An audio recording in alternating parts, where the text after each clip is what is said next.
3। तो इसके रिगार्डिंग आप इसको ध्यान से कर लीजिएगा बेटा, इसके जो पॉइंट्स है वो नोट डाउन कर लीजिए।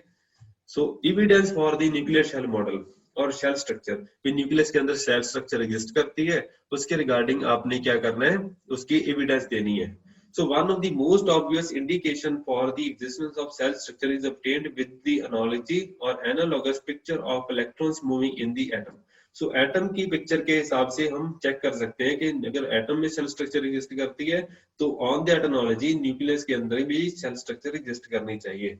तो जैसे एटम के केस में क्या होता है, आयोनाइजेशन पोटेंशियल एनर्जी होती है, जो आयोनाइजेशन एनर्जी होती है इलेक्ट्रॉन को स्ट्रिप आउट करने के लिए।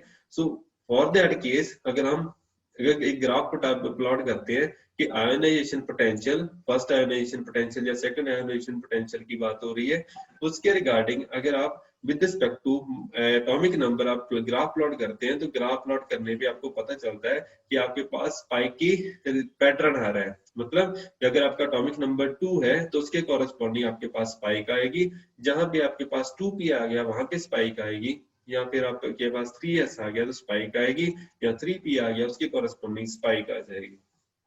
तो आयोनाइजेशन पोटेंशियल से काफी सारी पिक्चर क्लियर होती है कि आपके पास अगर एटॉमिक लेवल स्ट्रक्चर एग्जिस्ट करती है तो उसके कॉरेस्पॉन्डिंग आपके पास ऑन द स्क्रीन जैसे आप देख रहे हैं कि आपके पास जहां जहां पे शेल क्लोजर हो रहा होगा, जैसे 1s2 हो गया, 2s2 या 2p6 या 3s2 3p6 आपके पास आ गया, तो अल्टीमेटली आपके पास क्या आएगा, कॉरेस्पॉन्डिंग टू इनर्ट गैसेस आपके पास शेल स्ट्रक्चर की कॉरेस्पॉन्डिंग स्पाइक्स आएगी, जहां पे आयोनाइजेशन पोटेंशियल की वैल्यू काफी बढ़ जाएगी corresponding to noble gases.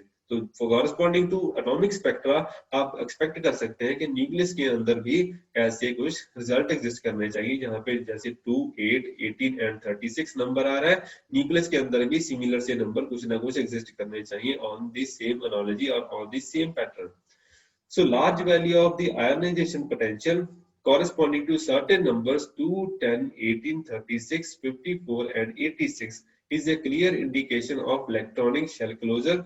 The above numbers are also known as the magic numbers of the electrons in the atomic model. So these are the magic numbers for the atomic model. So electronic ionization energy reflects rapid variation when an electronic shell is closed at magic number on the observations. Okay, on these observations it is questionable that can all the nucleons exist in well defined or well ordered quantum controlled nuclear shells. मतलब कि अगर आपके पास atomic spectra में magic number exist कर सकते हैं because of the presence of atomic orbitals, तो क्या हो सकता है कि आपके पास न्यूक्लियस के अंदर भी सेम स्पेक्ट्रा एग्जिस्ट करेगा, न्यूक्लियस के अंदर भी सेम शेल स्ट्रक्चर एग्जिस्ट करेगी, जिसके एवज पे हम बोल सकते हैं कि हमारे पास मैजिक नंबर एग्जिस्ट करें या शेल क्लोजर एग्जिस्ट करें।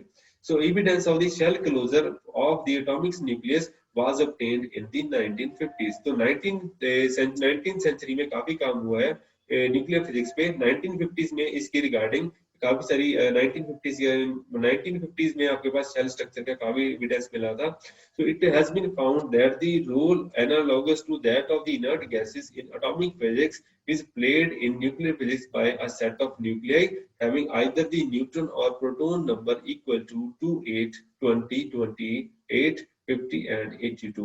तो जैसे हम बता रहे हैं कि जैसे ही आपके पास एटॉमिक स्पेक्ट्रा में आपके पास मैजिक नंबर एग्जिस्ट करते हैं कॉरेस्पॉन्डिंग टू शेल स्ट्रक्चर, यहाँ पे भी आपके पास शेल स्ट्रक्चर के कॉरेस्पॉन्डिंग मैजिक नंबर एक्सप्लेन होते हैं, मैजिक नंबर आते हैं, जहां पे आपके पास 2, 8, 20, 28, 50 एंड 82 के कॉरेस्पॉन्डिंग आपके पास शेल क्लोजर एग्जिस्ट करते हैं because corresponding to these mass numbers और these atomic number nuclei आपके पास जो आयोनाइजेशन होगी, आयोनाइजेशन पोटेंशियल होगा या फिर स्ट्रिपिंग रिएक्शंस होंगी, वहां पे आपके पास एनर्जी ज्यादा चाहिए होगी, या फिर आप कह सकते हैं यहाँ पे इस एनर्जी के बाद जो नेक्स्ट हायर एनर्जी लेवल होगा तो काफी ज्यादा डिस्प्लेस्ड होगा एनर्जी, सो दैट एक्साइटेशन थोड़ा सा मुश्किल हो जाएगा।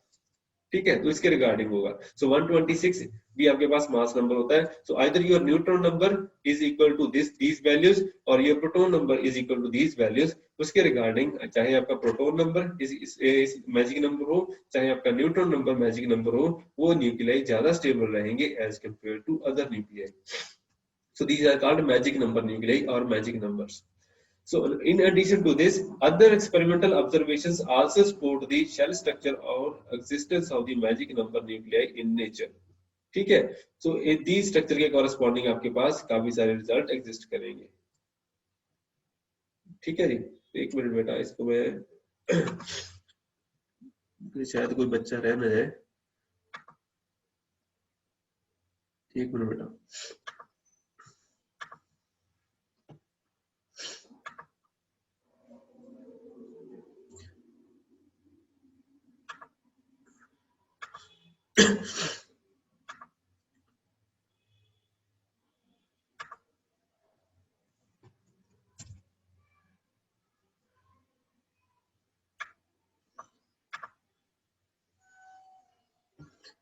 ये हाँ जी बेटा।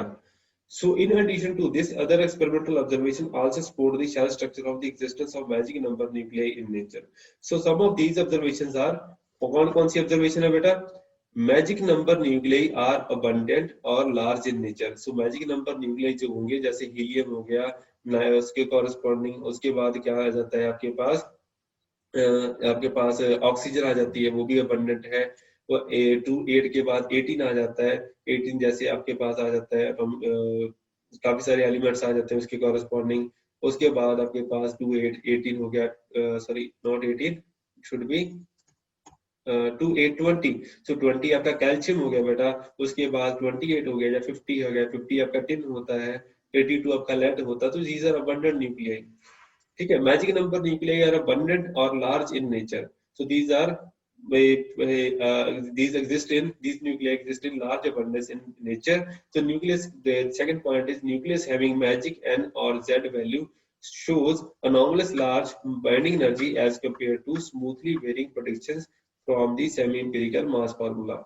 तो सेमी इंपेरिकल मास फार्मूला आपने बीएससी में भी पढ़ा हुआ है, तो उसके कॉरेस्पॉन्डिंग एक स्मूथ सी कर्व आती है, लेकिन जहां पे मैजिक नंबर एग्जिस्ट करते हैं वहां पे आपके पास काफी ज्यादा स्पाइक्स आती हैं in the case of binding energy. तो बाइंडिंग एनर्जी आपकी एकदम से राइज कर जाती है जहां पे आपके पास मैजिक नंबर एग्जिस्ट करते हैं।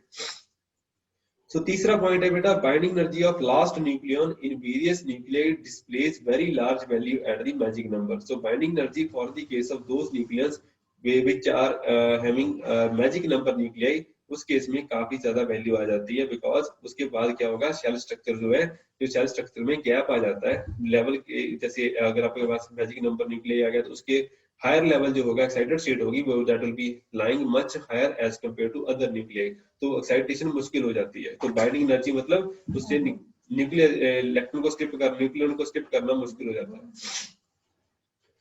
So 9th, 51st and 83rd neutron in oxygen 17, krypton 87 and xenon 137 respectively are very loosely bound and making all these nuclei as spontaneously neutron emitter. So nature में neutron emitter भी exist कर सकते हैं।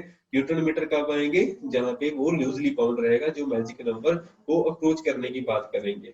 ठीक है, तो जैसे ये क्या आ गया, ये 9th है हमारे पास। मैजिक नंबर कौन सा होता है बेटा, मैजिक नंबर होता है 2 8 20 28, उसके बाद 50 50 के बाद 82 82 के बाद 126 आता है। तो ये 9 है।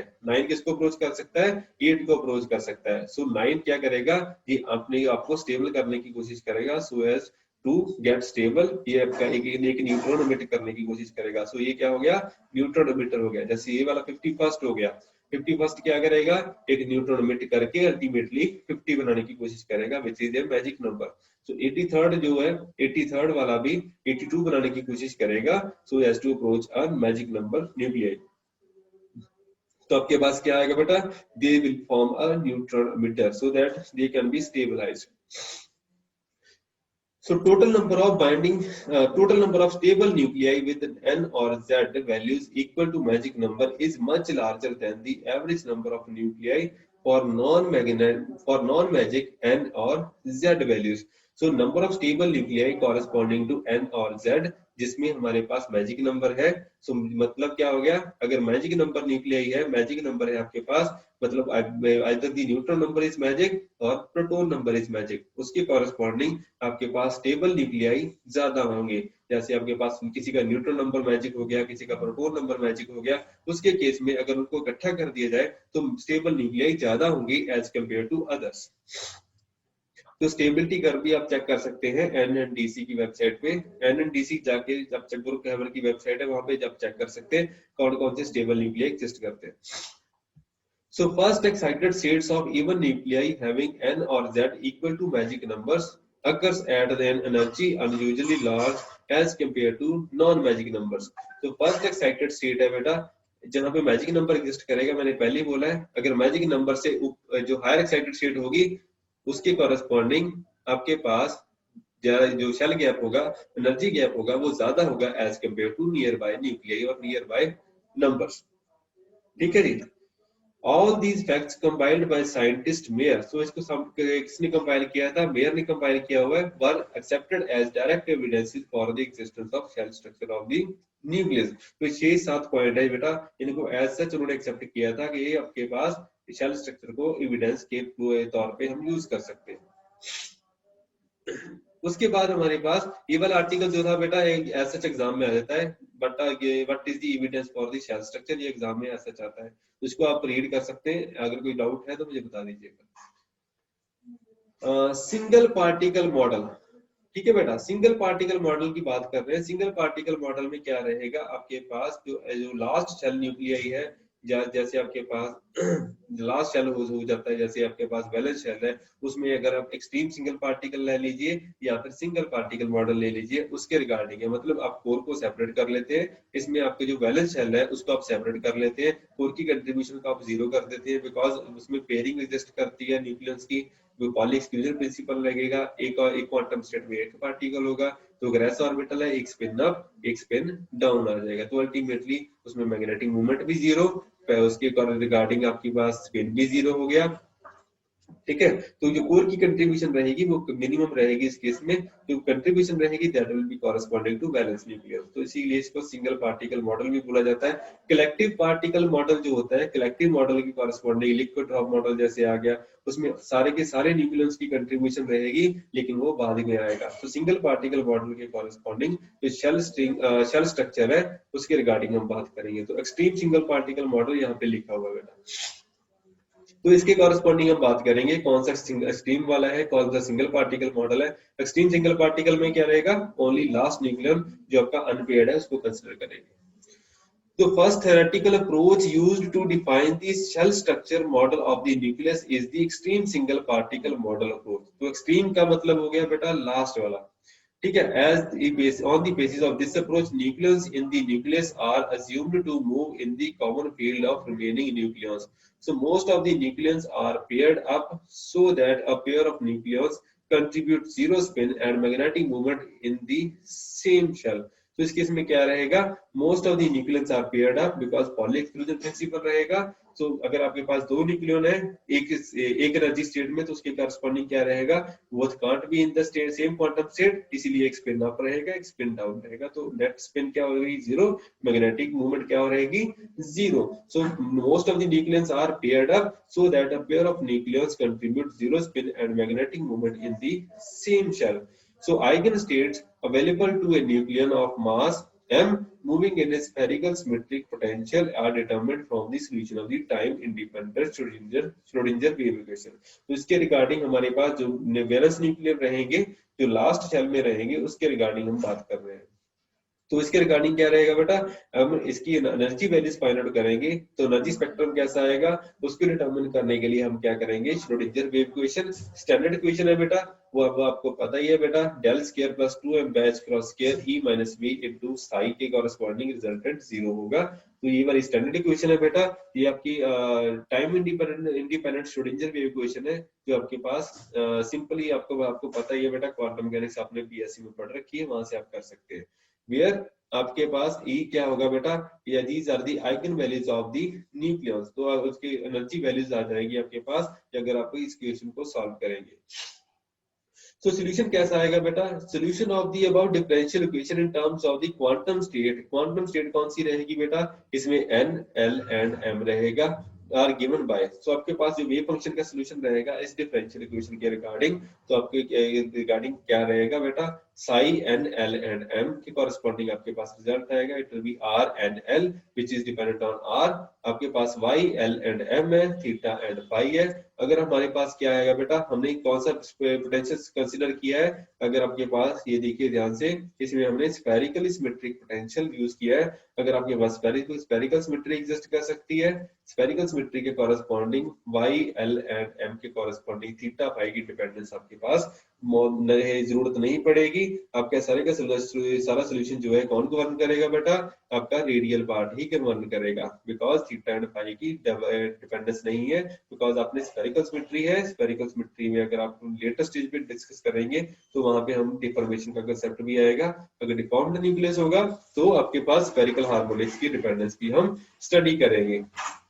ठीक है जी। सो सरफेस पैरामीटराइजेशन जो है डिफॉर्म्ड न्यूक्लियस में, वो हम सेकंड चैप्टर का पार्ट है, वहां पे हम स्टार्ट करेंगे कि हमारे पास अगर आपके पास स्फेरिकल हार्मोनिक्स है उसका क्या इंप्लीमेंटेशन रहेगा। तो ये फिलहाल की घड़ी हमने क्या किया है, स्फेरिकल सिमेट्री कंसीडर की है, वहां पे आपके पास रेडियल पार्ट का जो सोल्यूशन है वही आपके रिजल्टेंट सोल्यूशन को गवर्न करेगा। So where psi L is spherical harmonics, R N L is the radial wave function. तो इस चीज को पढ़ना हो तो आप रॉय एंड निगम की बुक से ढंग से पढ़ सकते हैं।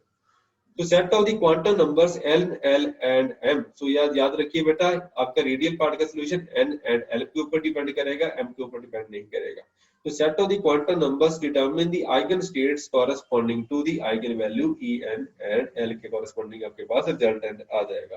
तो हमें क्या चाहिए अल्टीमेटली, शेल स्ट्रक्चर चाहिए। शेल स्ट्रक्चर क्या होगी बेटा, shell structure is the energy level diagram for a given nucleus. तो एनर्जी लेवल डायग्राम चाहिए, कौन सी एनर्जी लेवल, कौन सा ऑर्बिटल कितने लेवल पे लाई कर रहा है, that is your energy level diagram.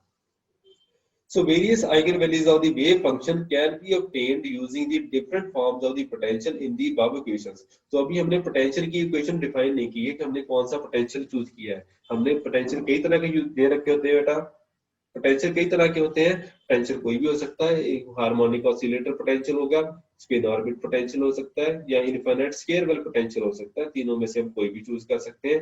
एक और पोटेंशियल आता है बेटा, वुड्स सेक्शन पोटेंशियल होता है, जो आज के डेट में मोस्टली एक्सेप्टेड पोटेंशियल है, जिसको हम लेटर स्टेज पे इंप्लीमेंट करेंगे। तो स्टार्टिंग सबसे सिंपल जो हमने क्वांटम मैकेनिक्स में ऑलरेडी पढ़ा हुआ है, that is square well potential of infinite depth की बात कर रहे हैं। पहले बात तो ये इनफाइनाइट डेप्थ की बात कर रहे हैं, लेकिन न्यूक्लियस तो फाइनाइट होता है बेटा, इनफाइनाइट डेप्थ की तो हम बात कर ही नहीं सकते। इसीलिए इसके जो सोल्यूशन होंगे वो मोस्टली उसको बाउंड्री कंडीशन के रिगार्डिंग इंप्लीमेंट किया जाएगा। इसके रिगार्डिंग भी थोड़ा सा लिटरेचर एस.सी. वर्मा ने दे रखा है, उसको आप अगर आपने लेक्चर देख रखे हैं तो आपको पता होगा। अगर लेक्चर नहीं देखे तो उसको थोड़ा सा जाके एलैबोरेट कीजिए, या एस.सी. वर्मा के लेक्चर देखिए, वहां पे इनफाइनाइट डेप्थ के रिगार्डिंग आपके पास 2-4 कमेंट उसने किए हुए हैं। ठीक है। So square well potential with finite depth आपका ज्यादा बेटर रिजल्ट देगा, थोड़ा से ज्यादा बेटर रिजल्ट देगा as compare to infinite potential depth. So सबसे पहली बात हम क्या करेंगे, shell structure using the square well potential of infinite depth. Infinite depth क्या हो गया बेटा, अल्टीमेटली आपके पास ये पोटेंशियल डेप्थ होगी, उसकी कॉरेस्पॉन्डिंग क्या रहेगा, it is minus U of U naught. मतलब अगर आपका radius, if you are within the nuclear radius, तो आप क्या है बेटा, u is equal to minus U naught. अगर आप रेडियस से बाहर निकल गए तो इन्फिनिटी होगी, मतलब जब आपके न्यूक्लियर है वो कभी बाहर नहीं आ पाएंगे। ठीक है जी। तो इसके रिगार्डिंग स्केयर वेल पोटेंशियल के रिगार्डिंग हमने बात कर रखी है। तो स्केयर वेल पोटेंशियल है, और substituting this value of the potential in the Schrodinger wave equation, one can obtain the solution defined by the wave function. So total wave function जो है हमारे पास वो इसके रिगार्डिंग दे रखा है, radial part and spherical harmonics. अगर जो wave function है उसको इंप्लीमेंट करेंगे एंड उसके कॉरेस्पॉन्डिंग आपके पास जो पोटेंशियल है, पोटेंशियल को इंप्लीमेंट करेंगे तो उसके रिगार्डिंग हमारे पास जो सोल्यूशन निकल के आ जाएगा। सो हमने डिटेल्ड फंक्शन की सोल्यूशन बुक नहीं खोलनी है, यहाँ पे रिजल्ट एक बार स्टेप बाय स्टेप हमें सॉल्व नहीं करना है, हमने सिर्फ और सिर्फ सरफेस स्क्रैचिंग करनी है। बिकॉज अगर सॉल्व करने जाएंगे तो पूरी एक बुक लिख सकते हैं हम इस पे। ठीक है। तो सिर्फ और सिर्फ हमने first and last expression implement करने हैं, rather than step building. So obtained from the radial part defined by the equation. So solution कहाँ पे आएगा? It will be d2r by dr square plus 2 divided by r dr by dr plus 2m by h cross square e minus mu minus l into l plus 1 divided by r square into r is equal to 0. So ये radial part का solution हो गया। ये चीज आपने पहले भी पढ़ी हुई है बेटा, Schrodinger wave equation for the hydrogen atom, वहां पे आपने ये चीजें फॉलो अप की हुई है। Hydrogen atom is nothing but it contains A proton, ठीक है, electron is revolving around a proton, उसको हम हाइड्रोजन एटम बोल देते हैं बेटा, ठीक है। तो ऑलमोस्ट सिमिलर सा कांसेप्ट है। Inside the nuclear region we define the wave vector. So यहाँ पे वेव वेक्टर क्या रहेगा? ये वाला आपका वेव वेक्टर रह जाएगा, बिकॉज u है, u is equal to minus u naught corresponding to nuclear radius, तो उसके कॉरेस्पॉन्डिंग माइनस माइनस साइन आपका प्लस हो जाएगा, जिसको k स्क्वायर के साथ हम इंप्लीमेंट कर सकते हैं। So the solution of the above equation becomes the solution of the Bessel differential equation। तो ये अब इसके solution क्या रहेंगे? इस differential equation को सॉल्व करना किसके साथ आएगा? कि हमारे पास Bessel solution के corresponding Bessel function बनेंगे, तो इसका रिजल्ट Bessel function के corresponding आएगा। So R, N and L it will be equal to A divided by square root of K into R J of L plus 1/2 into K of R के बराबर आ जाएगा। L आपका क्या है बेटा? Quantum number है, ठीक है, बेसल क्वांटम नंबर हो गया। उसके रिगार्डिंग आपके नोड्स एंड एंटी नोड्स बनेंगे। So these regular function solutions are plotted on this figure. So ये आपके पास लास्ट ईयर पेपर में आ चुका है। Show that the solution of a single particle potential is given by the spherical Bessel functions, ठीक है। तो एक्सट्रीम सिंगल पार्टिकल मॉडल जो है उसके जो सॉल्यूशन है वो बेसल फंक्शन की फॉर्म में आते हैं, तो उसको एक्सप्लेन कीजिए। तो ये वाला आर्टिकल जो है वो लास्ट ईयर एग्जाम में ऑलरेडी आ चुका है, ठीक है। So these regular solutions are plotted on the figure. So spherical Bessel function with respect to x of n e लिखा है, इसको काई भी बोल सकते हैं आप, k of n into l, n of l है बेटा, ये टोटल क्वांटम नंबर है, ऑसिलेटर क्वांटम नंबर है, ये आपके पास l हो गया बेटा, इनटू r लिखा हुआ है, x is equal to nl और कॉरेस्पॉन्डिंग r है, तो उसके कॉरेस्पॉन्डिंग प्लॉट कर रखा है। जहां जहां पे ये आपकी एक्सिस को कट करेगा वो सारे की सारी इसकी नोड्स हो जाएंगी, तो इसके कॉरेस्पॉन्डिंग आप चेक भी कर सकते हैं बेटा। सो J1 है, J0 है, J2 है, सारे के सारे इसके नोड्स ऑटोमेटिकली आपके पास बनेंगे बेटा। So energy of a particular nuclear shell can be related with the wave vectors। तो wave vector जो है बेटा k लिखा हुआ है, तो आपकी एनर्जी जो है होगी वो किससे कहां से आएगी बेटा? जहां पे आपके जो वेव फंक्शन है उसकी नोड्स आएंगी, जो जहां जहां पे ये कट कर रहा है उसकी वैल्यूज को हम सेटिस्फाई करवाएंगे, and because k into nl equal to a into r it will be equal to 0 corresponding to this value। Nucleus का अगर आपको रेडियस पता है तो वहां से आप क्या निकाल सकते हैं? k की वैल्यू निकाल लेंगे। अगर आपके पास k की वैल्यू आ गई, के यहाँ पे आपने पहले लिख रखा है बेटा, के की वैल्यू यहाँ पे अगर आपके पास आ गई तो आपके पास एनर्जी की वैल्यू आपके पास आ जाएगी, बिकॉज पोटेंशियल डेप्थ हमें ऑलरेडी पता है, इट इज अप्रोक्सीमेटली 40 MeV के बराबर होती है, ठीक है जी। सो इसके रिगार्डिंग आप इसकी सोल्यूशन वगैरह फाइंड आउट कर सकते हैं। सो सोल्यूशन कहां से आएगी बेटा? आपका radial solution it should be 0 at the boundary, तो इसके कॉरेस्पॉन्डिंग जो आपके पास स्फेरिकल बेसल फंक्शन है it should be equal to 0 होंगे। कब 0 होंगे? जब ये वाला फैक्टर आपका नोड देगा। तो नोड कहां से आएगा इसको आप चेक कर सकते हैं। आपके पास एनर्जी क्या होती है बेटा? p square by 2m। t क्या होता है बेटा? h cross k। So p square is equal to h cross square plus into k square divided by 2m आ गया। तो इसको आप कैसे लिख सकते हैं? k को आप लिख सकते हैं काई ऑफ n इनटू l के कॉरेस्पॉन्डिंग लिख सकते हैं, वहां पे आपने फैक्टर फैक्टराइज करके लिखा हुआ है, तो उसके कॉरेस्पॉन्डिंग आप इसकी ऑक्यूपेंसी भी चेक कर सकते हैं जहां जहां पे आपके पास वैल्यूज है। ये देखिए बेटा ऑन द स्क्रीन, जैसे हमने बताया था कि आपके पास जहां जहां पे नोड्स बन रहे हैं तो नोड्स के कॉरेस्पॉन्डिंग आपके पास जहां जहां पे कट आ रहा था ऑन दी एक्स एक्सिस, वो सारे के सारे पैरामीटर हमने नोट कर लिए हैं। नोट करने के बाद आपकी ऑक्यूपेंसी मतलब कौन कौन सी नोड्स आएंगी उसके कॉरेस्पॉन्डिंग आपके पास जो रिजल्ट है कितने पार्टिकल रहेंगे उसके कॉरेस्पॉन्डिंग ऑक्यूपेंसी आपके पास आ जाएगी, नंबर ऑफ पार्टिकल्स, मतलब उसके कॉरेस्पॉन्डिंग एनर्जी स्टेट्स आ जाएंगी। एनर्जी स्टेट में कितने पार्टिकल हो सकते हैं? तो यहाँ पे 2 पार्टिकल, यहाँ पे 6 पार्टिकल, यहाँ पे 10 पार्टिकल, यहाँ पे फिर 2, यहाँ पे 14 पार्टिकल हो गए।